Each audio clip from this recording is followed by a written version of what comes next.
Hello guys and girls, and welcome to my top 10 video game franchises of all time. I've wanted to do this video for a long time, believe me. I've been working on this video for like the last 5 days, capturing footage from all these games just to have playing while I'm telling you guys what are my favourite games and why. I know not everyone's interested in what other games I play, but I know a lot of people are interested in what I think are the greatest games that I've played from when I first picked up an Atari 2600 to now. Now, the rules for this segment obviously are top 10 video game franchises of all time. The one rule I've got is that these games have to have a sequel. It can't just be any game. It can't just be one game, you know. Like, it can't be Gradius. I like Gradius, you know. It has to be a game like Mortal Kombat, for instance. I've got Mortal Kombat 1, 2. So any game with sequels that I like, I've put into this top 10. Because I believe that franchise is worthy of being mentioned, because they've not produced just one game, they've produced at least more than one that I've liked. So without further ado, let's start at number 10. Number 10. So yeah, Mario. Mario is in my 10th spot. Now, the Mario that I like is Mario 1, Mario 3 and Mario World. Now, the reason I don't like Mario 2 is that shit that we got. That Mario 2 with the turnips and shit, I've never played that shit. I hate it. You know, I've picked it up and played it, obviously. But I've never clocked it. I've never sat down and played it for a long amount of time. I've never liked that game. I've never liked Mario 2. It's not a Mario game. Mario goes through doors in that game. That's not a Mario game. Mario goes down fucking pipes. Alright? So, you know, and we all know that the Lost Levels was supposed to be the real Mario 2. You know, and we got stiff because someone went, oh, that's going to be too hard for, like, the English people, you know. So instead we got this turnip throwing piece of shit, which I don't consider a Mario game at all. But yeah, I first played Mario 1 when a friend lent me his NES. He had Mario 1 and Gradius, which I like both games. And, you know, when he lent it to me, I'd already had a Mega Drive and a Commodore 64, and I'd never been a Nintendo person, you know. I never hated them or anything, I just never had a Nintendo. I had a Mega Drive. So yeah, you know, when I was playing Mario 1, I was finding all the secrets, and that's the thing I loved about it. It was a challenging game, and they had all these secrets. I've never seen a game with so many secrets before. Hidden mushrooms, hidden beanstalks, warp zones, you know. It was a crazy game, a lot of fun. And yeah, I had a real lot of fun recently with my friends in EB. They know I'm a hardcore retro gamer and Mortal Kombat fan and everything. And they had the anniversary one on demo, and I showed them the Mario 1 trick where you get to Minus World. I'm sure some of you out there know the trick, but you know, you'll see it in the video while I'm talking. You basically smash a block and stand on the edge of this pipe and jump and sort of just miss the other block, and then it sucks you into the wall and you slide through the wall, and then you go down the pipe and you go to Minus World. It doesn't work in the All-Stars version of Mario. It only works in the original NES version of Mario Brothers, but you can still go through the wall, as you can see in the video. And I showed them that and EB, and they were freaking out. They were calling me Mario Hacksaw and stuff, you know. So, and then I went, oh, you think that's cool? And then, like, the next time I showed them Mario 3 secrets, which are like crazy. You know, Mario 3 has a shitload of secrets, and that is the best Mario title in my opinion. Yeah, like, you know those scrolling stages? If you get every coin in the scrolling stage, you get a secret house that appears on the map, a blue house, and it gives you an item. And this is the stuff I was showing them, and they were going, what the fuck? I'd finish a level, and this blue mushroom house would just appear on the map, and you go like that, left to right, left to right. You know, and then I'd beat another level, and I'd make the money ship appear, and they'd be like, how'd you do that? Like, they'd all seen the money ship, but they didn't know. I'm like, I can make it appear. I know the secret to it, you know? And yeah, I was showing them all the stuff, and they were really impressed. But yeah, with Mario games, definitely Mario 1, Mario 3 and Mario World are my favourite. Mario World and Mario 3 I definitely consider almost equal, but I have to give it to Mario 3 being the best Mario title, just because the game was extremely hard and there were a lot more cool secrets in it. Yeah, like Mario 3 was relentless. That last stage, World 8, was just insane. So yeah, Mario 3 definitely has balls of steel. And that is in my 10th spot. So now let's check out the next one. Number 9.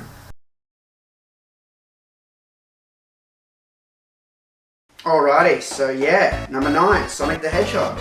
First saw Sonic at my neighbour's house. Went over there one day, and he'd just gotten a Japanese exchange student, and this Japanese exchange student had bought with him a Mega Drive from over there. It hadn't come out in Australia yet. I don't think it had even been advertised in Australia yet. I'd never even heard of this thing. And I went over there one day and they were playing Sonic the Hedgehog, and I saw it, and I was like, and this neighbour of mine, you know, he'd only been playing like some PC games when I met him, some like old PC games, and I showed him my Commodore 64 and he was blown away. And then he showed me this Mega Drive, and he showed me Sonic, and I was like, oh my god, what the fuck is that? You know? No load times, and these awesome graphics and music and sound, and the system looked cool, the cross-on control looked awesome. And yeah, you know, we played Sonic, and the thing I loved about Sonic was it had the attitude that Mario was missing. Mario was cool and was challenging, but the game didn't have any attitude. In Sonic, Robotnik is trying to kill Sonic. He's trying to murder the animals and turn them into robots. That's just fucked up, you know? And, you know, he's just some fat, greedy bastard that wants to have robots ruling the world. And the only thing that stood against him was Sonic, the most hardcore animal of them all, with spikes and shit, you know? And the ability to run fast, and I just thought it was cool. I had his running shoes, and he was able to plow through walls, and you could just go so fast, and like no slowdown. And it was such a cool game, and I had to have it. I saw it, and I had to have it. So that Christmas I asked for a Mega Drive, which I got, and yeah, got Collins with it, which was shit. And then when I saved up a bit of money, I bought Sonic second hand, and that's it there. You know, I've got the full box. I just don't know where it is at the moment. Yeah, that's the original, my original Sonic cartridge, and yeah, just an awesome game. This cartridge actually different. I've actually got the American one somewhere. That's the Australian one. It's actually a bit different. Sorry, there we go. Yeah, that's the Australian version. So, but yeah. So, you know, I just love the attitude and I love the challenge of the game. It was very, very challenging. It was very much worth it. And I mean, look at Sonic 2. Look at the Sonic 2 cover. Look at that. Look at Robotnik. He's like, I'm gonna get you, you fucker. You know, just there's so much attitude in this game. I love it. You know, and in the second one, he tries to dump chemical waste on Sonic. You know, I mean, that's just fucked up. You know. That's what I love about this game, and the levels got more and more challenging, and then you had the Super Bin in the second one, and you could become Super Sonic, and then you had Sonic 3, you know, this is the Platinum version, I got the full one somewhere. You're able to, you know, you have the shields, electromagnetic shield, flame shield, water shield, you know, and then Sonic and Knuckles came out, and that had the lock-on ability. You could put like Sonic 2 on top of Sonic and Knuckles and put it in the Mega Drive, and then you could be Knuckles in Sonic 2, and just Sega had the coolest gadgets. They had the coolest consoles. The Mega Drive was my favourite console. Even with the Mega CD and the 32X and everything. The 32X was a piece of shit, but even with the Mega CD on top and with all the adapters and everything, it was an awesome console. I loved the Mega Drive and Mega CD. So yeah, you know, I had to put Sonic in there because Sonic's been my buddy. I always have fun with Sonic, and it's definitely worthy of being mentioned in the top 10 video game franchises of all time. Number 8.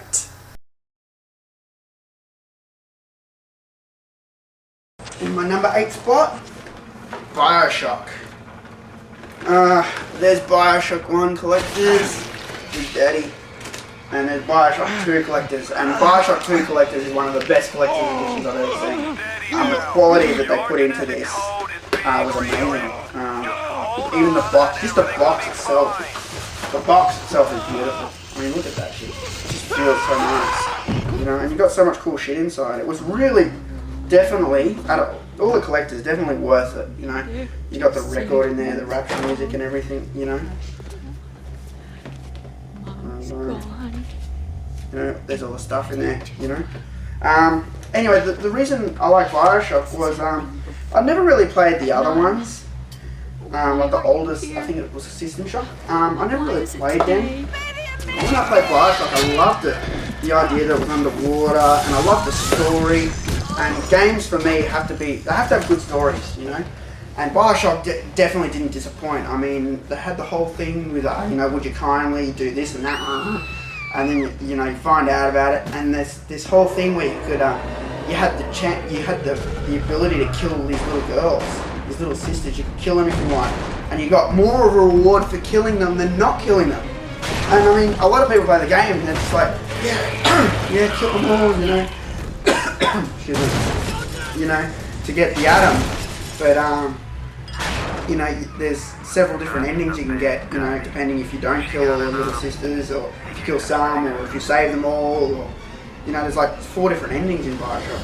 But I just thought it was such a great experience. One of those games that was a great experience. My only gripe with it was I hated the fact when you leveled up your guns, like you have the Magnum with all that shit on top of the yellow thing and shit, and you'd be like, yeah, I'm gonna kick some fucking ass now, and you'd still shoot the big daddies with a Magnum and nothing would happen. You'd be like, bing, bing, bing, bing. You'd still have to shoot them 100 times before they die, and you'd still die 3 times trying to kill them. That pissed me off. You'd even with you use a freeze plasmid or whatever, you'd still have to keep doing it. I just think the enemies were sometimes too tough. That's my only gripe with Bioshock. I love the idea of having guns and abilities. I thought that was really cool. The fact that you could shoot lightning or fire and do all these different things in the game. Bioshock 2 seemed a bit shorter compared to the first one. The first one was awesome. I think some people were a bit disappointed with Bioshock 2. But I still like the story, it's still good, and the new Bioshock coming out looks awesome. I'm really looking forward to playing that one. Number 7 is Double Dragon on arcade. Double Dragon 1 and 2. This is sort of probably something you guys wouldn't have guessed, and I'm using the Commodore 64 boxes here just because I don't really have the manuals for the arcade. I've actually got Double Dragon 1 on arcade, but it's just the game board. I don't have any artwork with it. But there's Double Dragon 2 when I bought it on Commodore 64. And I got this one secondhand somewhere. I never bought this back in the day, but yeah. Originally the characters were called Spike and Hammer, but later they became Billy and Jimmy Lee. And the idea was that this gang had... They've been always fighting this gang, And in the first one, the gang kidnaps Marion, which is one of their girlfriends. You don't know whose girlfriend it is. This is what I like. This is what's brilliant about Double Dragon. They kidnap the girlfriend. You don't know if it's Billy or Jimmy's girlfriend. And then the idea is just to beat your way through a level. And the thing I love about Double Dragon was just all the little touches, like when you start the game and there's a Ferrari in there or something, and it goes like, vroom, vroom, when the door opens. And it's cool, and the gang that walks off, they punch her in the gut and they take her, and I just love how hardcore that is. And you see, he puts her over his shoulder, you see her panties, she's got a little dress on, and then they walk up the screen, and then you see the wanted posters in the background for the gang that you're fighting, and you fight your way all the way to the end, and it's like something out of like some sort of some sort of B-grade movie. They have this hideout and everything, with all the traps and everything at the end, and these big guys break through the wall,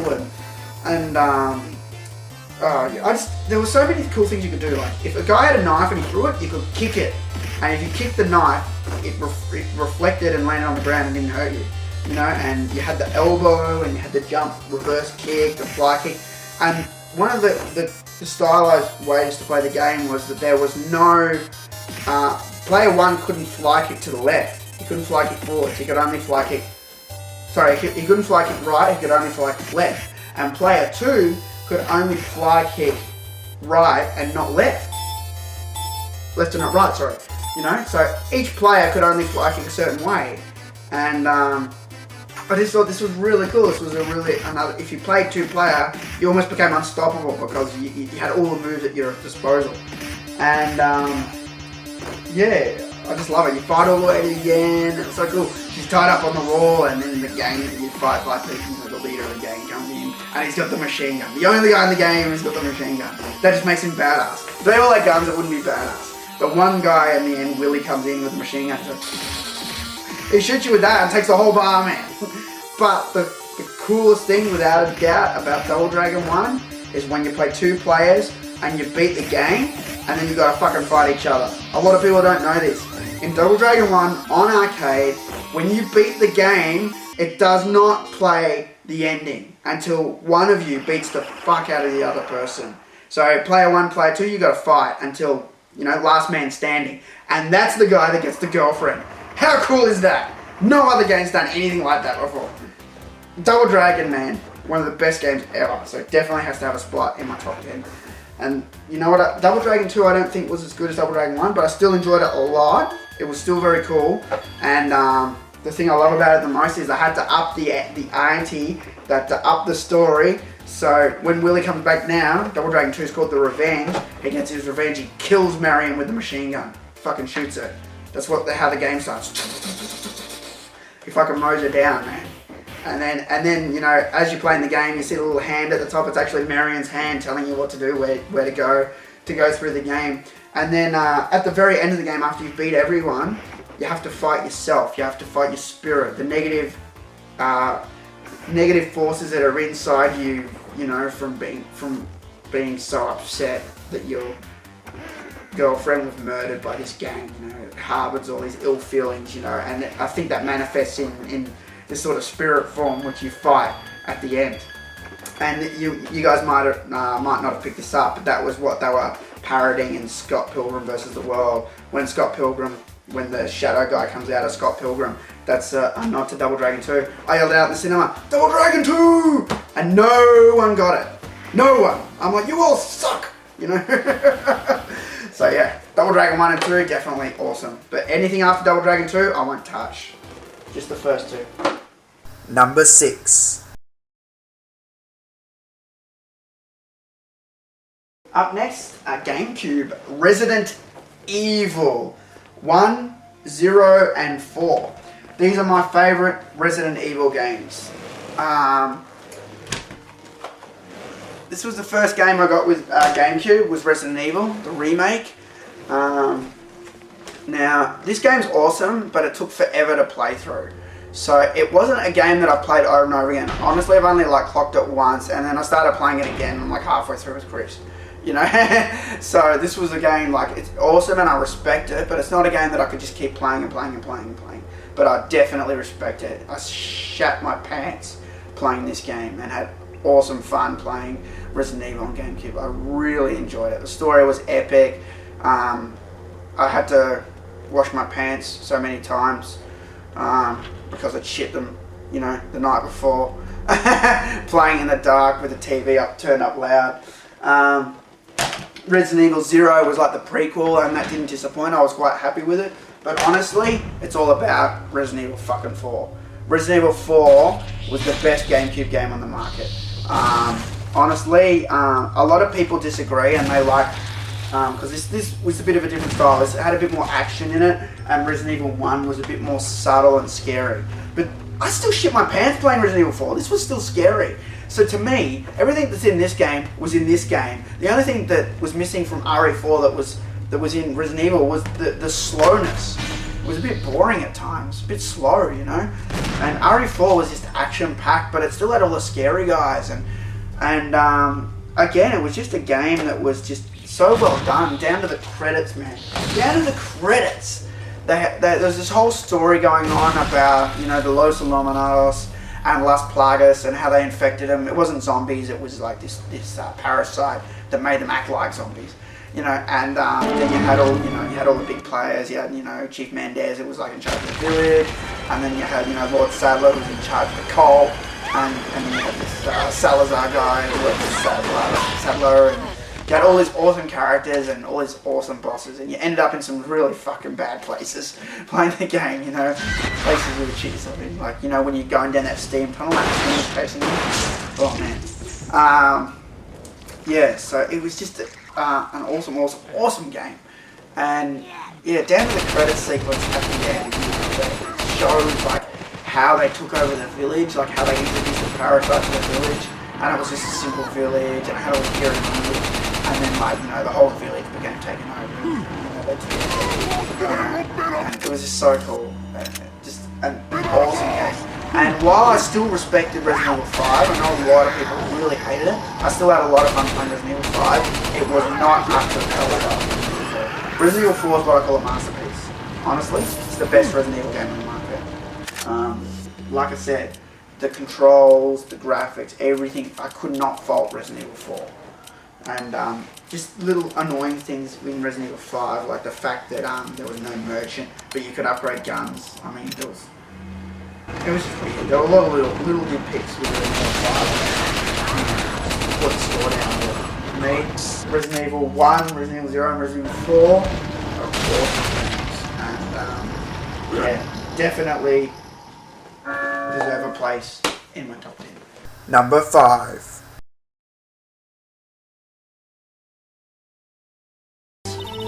Phoenix Wright, Objection!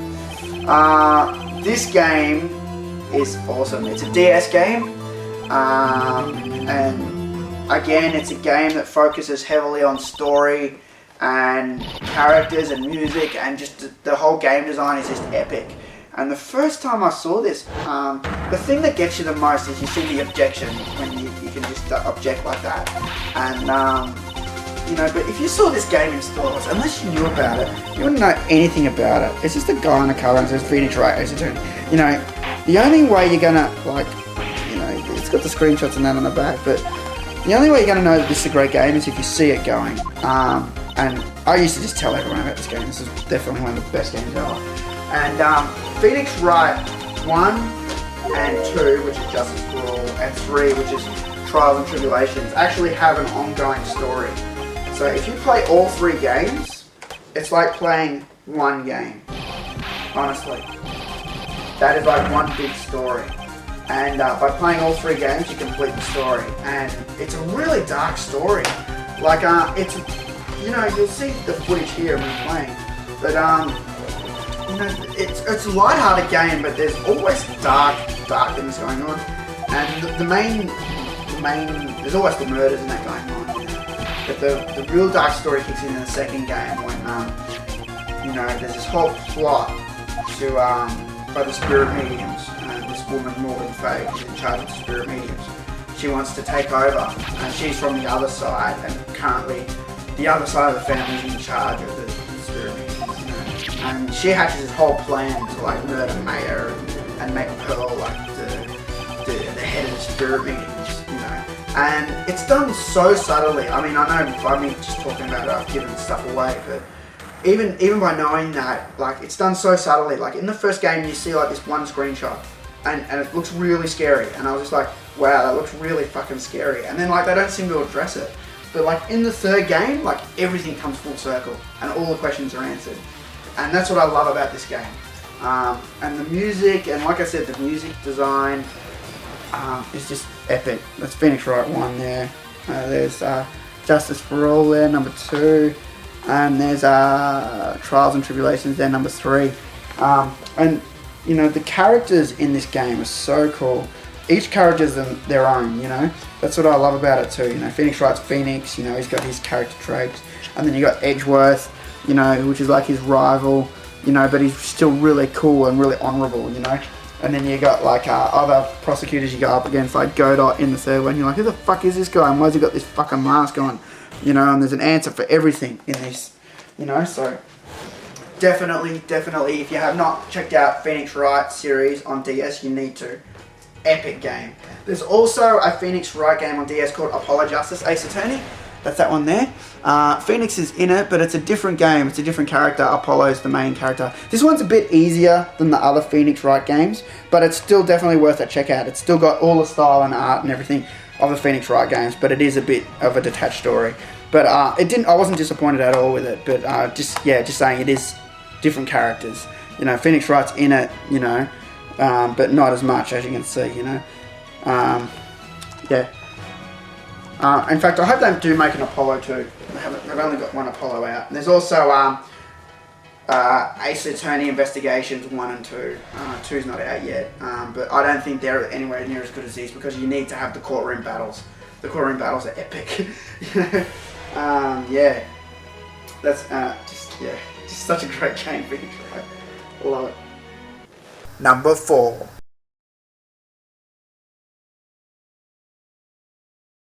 Alrighty, number 4. Assassin's Creed series. Yeah. That was the first collector's edition. In the first one you play as Altair, and then in the second one you play as Ezio Auditore da Firenze, and again in the third one you play as Ezio as well, which just came out. These games are just, again, brilliant storytelling, brilliant graphics, incredible soundtracks, and I love the fact that these games, they don't just, they're very different, like, they tell a historical story. Like in the first Assassin's Creed, there's this whole thing about, you know, it's a future story and a past story in one.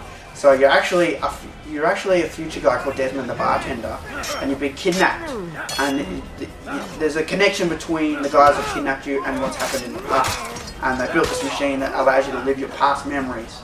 And yeah, I love the fact that there's a futuristic spin on it and a historical spin on it.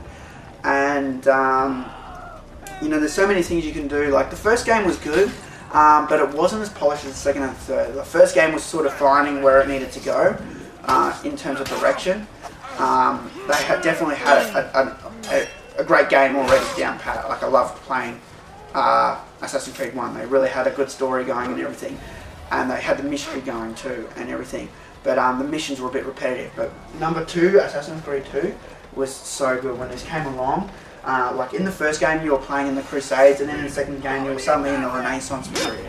And it turns out that you're related to Ezio Auditore da Firenze. And you get to play him, and the whole story with him and how his family gets murdered and betrayed and everything.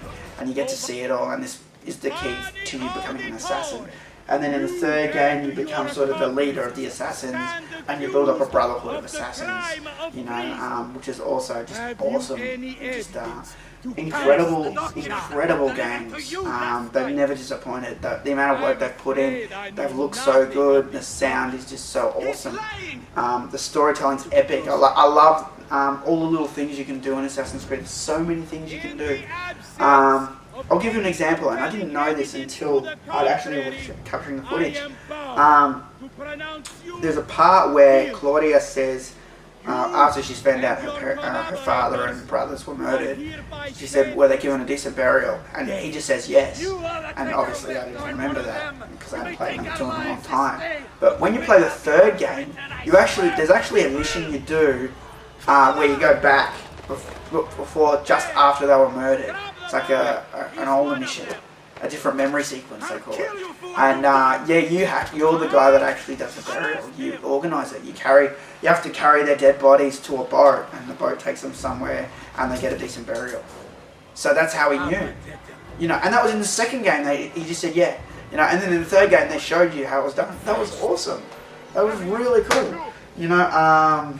And yeah, that's what's so cool about this game. All the little glyphs you find and all the puzzles on the wall and everything. And then you unlock this big thing that tells you, you know, the truths. And then there's this whole thing with like the Eden, the Apple of Eden, and the powers it has and everything. Just a brilliant franchise. And I only got into Assassin's Creed when I saw I'd seen the trailer for number 2. It's one of the best video game trailers I've ever seen. The one where I think it might have been. No. I don't think it was E3. I think it was Gamescom or PAX or something. But yeah, the one that starts where they're having the show, the festival, I should say, and you see Ezio in the shadows, and he pays off the horse with the gold like that, and then you know these guys show up and the murderer, you can just tell they're bad. They show up, you know, and then one of them starts dancing with the chicks, you know, he's dancing, and then he just, you know. And then he just grabs his throat and all the blood runs down here, and you know, then he collapses, and behind him is Ezio, you know, and then the other guys are like, get him, remember, you know. And then there's a chase through the city, and they're running through the city. You see them running along the rooftops and everything, and then Ezio tries, he tries to bait Ezio by saying, you know, it's a pity your father could not live to see it. As for your mother, once I'm done with you, I'll make sure she gets my full attention, you know. And then Ezio just shoots and bang, he's too smart, he knows it's a trap, you know. But that trailer is actually a scene from the game that's not in the game. You're actually finding out what Ezio does to that guy. That's what he does from that trailer. But that's not in the game. You don't see that in the game. So again, just a brilliant way to present these games. And yeah, Ubisoft are really cool. You know,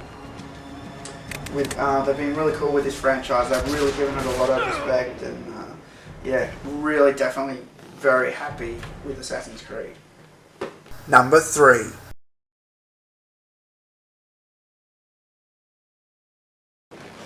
Gears of War 1 and Gears of War 2. Whoa, almost lost my collector's edition.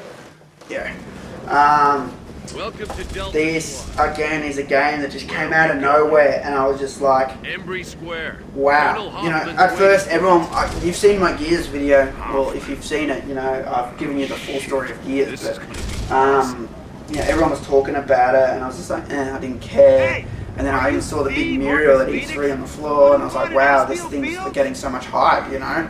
And everyone was just like, they'd been checking out, like, I can't wait for this game, I can't wait for this game. So I'm like, fuck it, I'm gonna buy it, you know? I didn't even have an Xbox. I'm like, fuck it, I'm gonna get it, man. Because everyone's talking about how good this game is, you know? And then I bought it, and it came with the storybook, the artbook, you know? And it told this whole story. And I love storytelling in games, you know? You know, and that's the storybook there, and it tells you the whole thing about, you know, Sarah and Emulsion, and how there was the war, you know, their own personal war before the aliens came up and everything. And I love that. It had a whole backstory. I love it when game developers take the time out to really make, you know, especially a shooting game. Shooting games have got a bad rep of just being mindless. Like, oh, look at me, I'm huge and I've got a gun. I can shoot people. But Gears of War wasn't like that. Sure, it had the big guns and it had the big guys and the tough attitude, which I really liked, because the payoff was worth it. The payoff was worth it because it had a great fucking story. And, you know, it was hardcore. It wasn't afraid to, you know, drop F-bombs in the cutscenes, which I really liked. I really love that cutscene where they're trapped in the House of Sovereigns. And the guy's like, oh man, we're fucked, don't get out of here! He runs around the corner, and then you just see the berserker in the shadows. You don't see what happens, but you just see all this blood flying out from around the corner. You know, he's just dropping. Watch the sun. And just the way they give each other shit, you know. That shit, that's right. You know, there's just so many cool lines. And then there's a whole thing about Maria, and a lot of people didn't like Gears of War 2. Like, I think it was more the multiplayer issues, but the story was epic, man.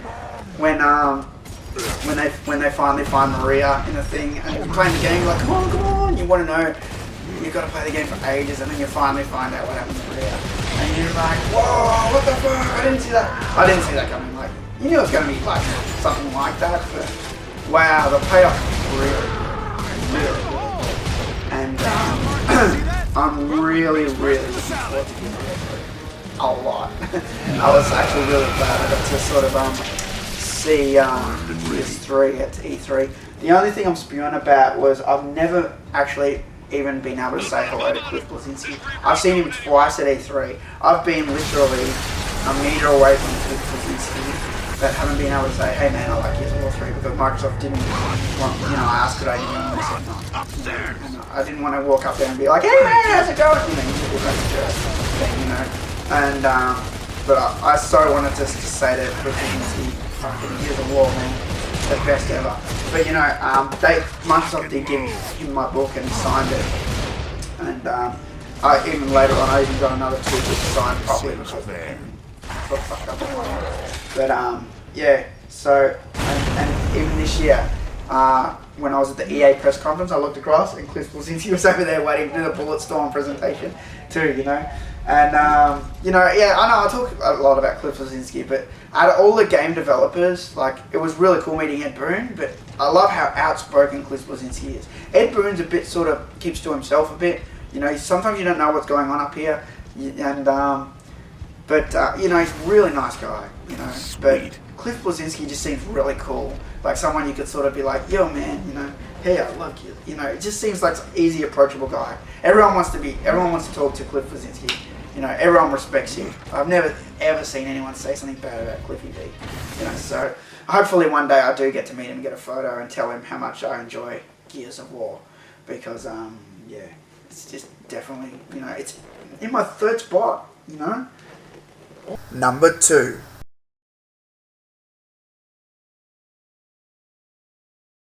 The Last Ninja! Oh shit! That wasn't supposed to happen. How does this shit go back together? I don't even know how this goes back together. There we go. Yeah, see, it doesn't click in. It's loose, I didn't realise. The Last Ninja. Yeah. Awesome game, man. The Last Ninja. The Last Ninja 2. And The Last Ninja 3. These 3 games are amazing. Amazing. The reason is the technology at the time was so limited on this Commodore 64, and there were games out there that were good, but this game came along and just said, you know, fuck you to everyone. It said, fuck you, we're better, you know. This was like the Gears of War, this was like the Bioshock of Commodore 64 gaming. The graphics were incredible, insane, the attention to detail. The music, the composers that they used on these 3 games, Ren Owenhan, Matt Gray, Ben Danglish, Anthony Lees, these composers came up with tunes so good. You never heard, you heard good stuff, like, you know, Rob Hubbard does good stuff, and Jonathan Dunn does good stuff, and Matt Furness, and all these Commodore 64 composers did awesome tunes, but these guys, they made tunes so long.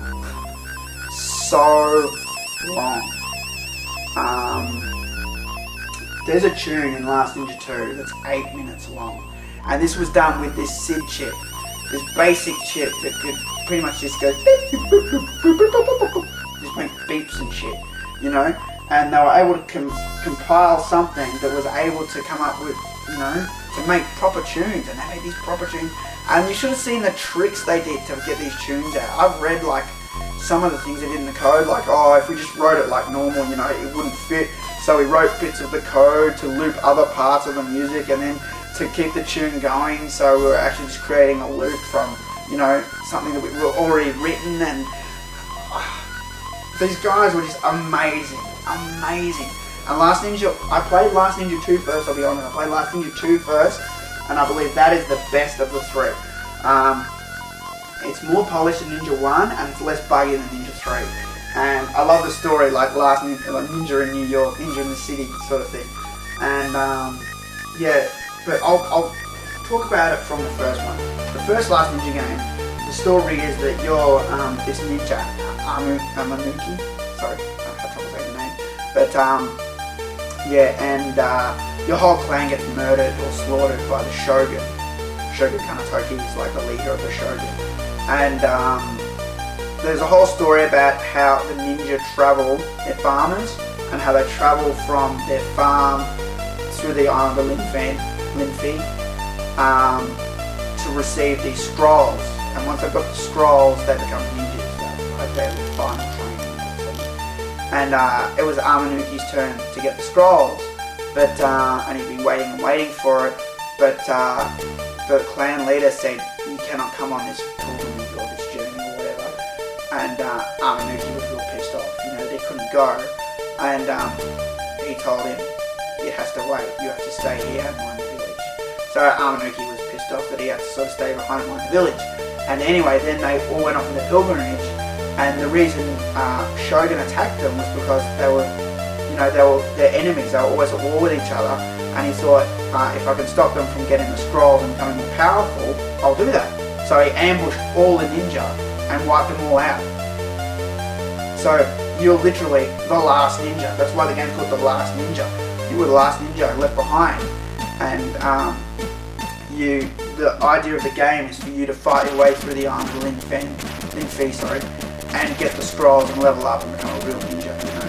And that's what the first game's about. And you have to fight your way through and defeat the Shogun, and fight your way through like the wilderness, the wastelands, the palace gardens, the dungeons, the palace. You have to fight your way all the way through and beat Shogun, and he's got the scroll in the end, and you take the scroll. And you become a real ninja after. And that's the story of it. This game is simply amazing to play. If you guys got a Wii, I believe in America and Europe you can get it. In Australia you can't get Commodore 64 games. But if you use up all your Wii points, then change your region to Europe, which is what I did, change it to UK, you can do it, you just download it, then add points later. Just make sure you use your points first, because, excuse me, if you change the region, you lose all your points. Yeah. Then Ninja 2 came along, and the story of that was that you were training your ninja, you know, and then in the past, and then you were suddenly summoned to the future, and you were brought to the future, and Shogun's back, and you have to fight your way through all the futuristic levels: Central Park, the streets, the sewers, the basement, which is also known as the Opium Factory, the office, the mansion. Fight your way all the way again and defeat him and trap his spirit. Ninja 2 was amazing. It did everything that Ninja 1 had, and it was less buggy. It was just awesome. Just an absolute pleasure to play. I love Last Ninja 2. Out of Last Ninja, that's my favourite Last Ninja. And then Last Ninja 3 came along and it had these epic intros and endings and everything, and it was awesome. And it had a lot of the stuff that Ninja 2 had. There was a new Bushido meter, which was cool, but unfortunately the levels were a bit buggy. They weren't as polished as Ninja 2, but it was still an awesome game and definitely part of the franchise. So yeah, my number 2 spot definitely goes out to The Last Ninja. The thing that makes me really sad about The Last Ninja is they never ever made a Ninja 4. They've been talking about it for 10 years. And they teased us with screenshots, even pack shots. There were Xbox pack shots for this game. It was being made, but it never came out. Instead, the company that was making it, Simon & Schuster or something, or the publisher, they released this fucking Outlaw Golf and all these other fucking games. But we never got our Last Ninja 4. I was so pissed. And this company's still around. They also made International Karate, which is a great game. And they're called System 3. They're still around. And I've still got hope, guys. You need to get Ninja 4 out. We need Last Ninja 4. We need it, you know. And it might not even be as good as these games, but we need the next story to keep going. It's such an awesome, awesome franchise. Number 1.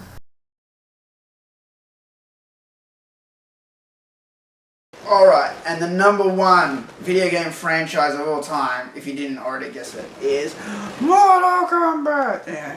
I mean, that wasn't very hard to guess. I mean, come on, guys. You know, I'm just showing you the SNES boxes here. I've got boxes for almost every system that this is on. You know, practically you got Mortal Kombat 1, you got Mortal Kombat 2, you got Mortal Kombat 3, you got Ultimate Mortal Kombat 3, you got Mortal Kombat Trilogy, you got Mortal Kombat 4, you got Mortal Kombat Gold, you've got Mortal Kombat Mythology Sub-Zero, you got Mortal Kombat Special Forces, you got Mortal Kombat Advance, you got Deadly Alliance, Mortal Kombat Deadly Alliance, Mortal Kombat Deception, Mortal Kombat Armageddon, you got Mortal Kombat Shaolin Monks, you got Mortal Kombat vs DC Universe, you got Mortal Kombat, and the new one. You know, you got all these games. You know, it's like 9 mainstream games, 9 on the main branch, the main storyline, the canon storyline. And it's never disappointed me, the story of Mortal Kombat and the characters. Again, it's a game that has awesome sound design. Dan Forden and the other guys that have worked on the games have always pumped out some cranking tunes, man. You know, you got the character design, Steve Baran, John Vogel, Tony Goski, they've all worked on graphics or character design, and they've never disappointed as well. The renders, everything about this game, the arenas are so cool, but the secrets in Mortal Kombat. You all know about my reptile fascination, but the reptile secret in Mortal Kombat was the greatest video gaming secret of all time. You know, and it was in a fighting game, a fucking fighting game. There's so many fighting games out there, like even Street Fighter, it doesn't have, like, it's got like little stories and that, but not like Mortal Kombat. Mortal Kombat goes deep, man, really deep, you know. And I think Street Fighter was slow catching up. I don't remember any stories on Street Fighter 2. Like, just little bio cards and that was it, you know. It seemed like even Mortal Kombat 1 had the little bio cards, but it seemed like they weren't as detailed as Mortal Kombat. So I've always liked MK more than Street Fighter. And same with Tekken. Some of the Tekken storylines I really hate. They're really just annoying. It's like, you know, you got these chicks you think are the best chicks in the world, and you got like these guys, and you got these weird characters like Panda Bear and some fucking tree and all this shit, you know. And I'm just like, what the fuck? And recently Ed was talking about Virtual Fighter. Virtual Fighter is a classy 3D fighter. It's a great game, but that's what it is. It's a classy game. It's not as flashy as other fighters. It does everything with style. That's why a lot of people think the 3D is amazing. You know, but it can't be as strong because it's not as flashy as Street Fighter or Mortal Kombat or Tekken or Soul Calibur. You know, and Soul Calibur again is one of those games that's flashy. You know, it looks really nice and has a lot of like bright flashing lights. You know, when you hit it, when Tekken hits, you got the light. You can in Soul Calibur, you got like the lens flares and the really bright, smooth animated background, huge tits. You know, yeah. So to me, Mortal Kombat is the best video gaming franchise of all time. Yeah, that's it. That's pretty much it for my top 10, and I'm so glad to get this done. Like I said, I've been working on it for a few days now, just capturing this footage, just using this video. And I know this is a long one, but I don't care, because I want you guys to see what my favourite games of all time are. And as you probably noticed, they're all from different systems. I mean, there's a lot of 360 games, man. There's a few games I should also mention that give kudos to in here. Professor Layton series is really good, and there's even a Phoenix Wright vs Professor Layton game. I really like Dead Space. The problem with Dead Space is I love Dead Space on Xbox, but I didn't play Extraction on Wii, and the new one, Dead Space 2, isn't out yet. But I'm sure if it was out, I'd probably want to put this in my top 10 somewhere, but I love Dead Space. Darksiders. If there was a sequel to Darksiders, I don't think it was as good as the first one. The first Darksiders game was amazing. And I'm surprised this game sort of came out and just sort of disappeared. And it was such a cool game. You know? And fuck. You know? What else? Doom on PC. I didn't do many PC games. Only Doom 1 and 2 I really liked. I didn't really like Doom very much. Command & Conquer again on PC. Awesome game. Pretty much all the way up to Command & Conquer really like 2.